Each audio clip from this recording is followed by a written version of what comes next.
Last advisory, that's up from 45 earlier on Friday. North winds at 5 miles an hour, north movement at 5 miles an hour, and pressure 2962 or 1003 millibars. I want to go over the tropical storm watches and warnings for you along the Gulf Coast. Again, now with a look at the picture, you can see the system is not really that well organized. It has not been that well organized. The center point is actually to the left of where that big blob of rain is, that big blob of orange that is. The center is actually right near the mouth of the Mississippi River, right about there, and everything is displaced to the right of center where it has been all along. So I'd say where that tropical storm comes ashore, probably around Mobile, and from there eastward will be the areas getting the heaviest of rainfall. And there is a wide swath of really the Carolinas and Georgia and Florida now under a flood watch. We'll show you that momentarily. Let's get the latest on the Tropical Storm Hanna now. Again, top winds are about 50 miles per hour. Tell you what I'll do, I'll get that advisory for you, and you'll be able to see that the system continues to churn its way towards the coast of South Carolina. See if I can get the advisory. There we go. And we'll get the latest coordinates now. This is as of 4 a.m. Central Daylight Time. The center is at 29.2 north and 89 west.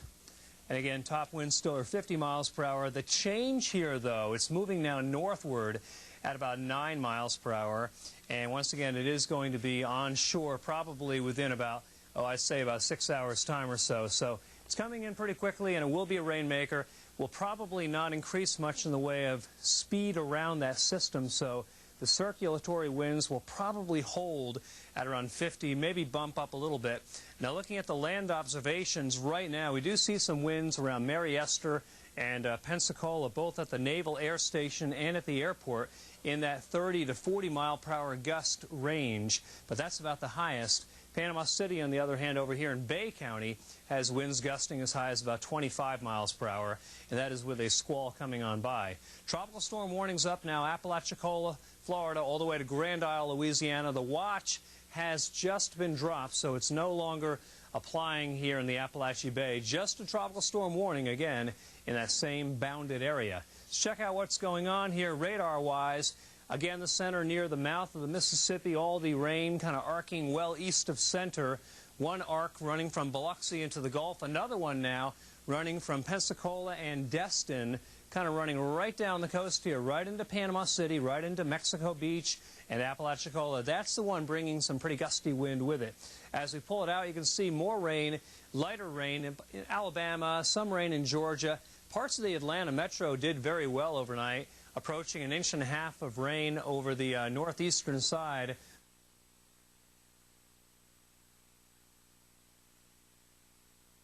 System will likely come northbound, accelerating as it does, and then start to turn slowly but surely off towards the right. So it looks like our plot will be roughly over about central Alabama, and then probably north central, maybe northwestern Georgia, and over there into western North Carolina.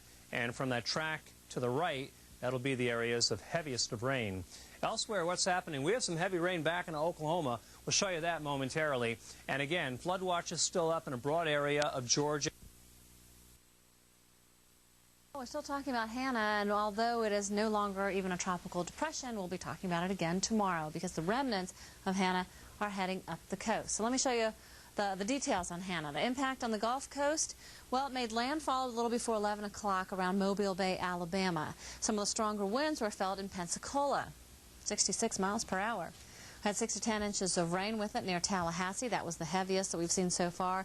And we had a tornado touchdown around Mary Esther, Florida, and some trees down in Theodore, Alabama. And this is what we're expecting as it moves from the southeast to the northeast. Strong winds have already started heading up the coast. Some of the drought areas will be getting rain. So that's going to be a big aid to some dry areas. You can't really see the center of circulation anymore. The low is really falling apart, but all that moisture is in place, and there's a front coming into it, so that's what's really going to help us get more heavy rain for tomorrow. So we back out just a little bit, you can see there's your moisture heading up through Florida. By the way, Seminole County, you have a flood warning that's in effect now for a little while longer tonight. We're still getting some heavy rain in Florida, and we're getting it up into Georgia and up into South Carolina, where Greenville County, you have a flood warning that's in effect. They've been sort of sporadic, but that heavy rain has been pretty widespread. This seems to be the area where it's been heaviest, but tonight we continue to see it dropping along the coast, so this will be updating, and by tomorrow we'll probably have more to add to our totals, and there may be some other spots that end up with 4, 5, 6 inches of rain. So flash flood watches are in effect for much of the southeast. Latest radar shows South Georgia still getting heavy rain along Interstate 75. Atlanta kind of quiet for now. Greenville, their heaviest rain is to your north. It is raining pretty heavily around the Charlotte area.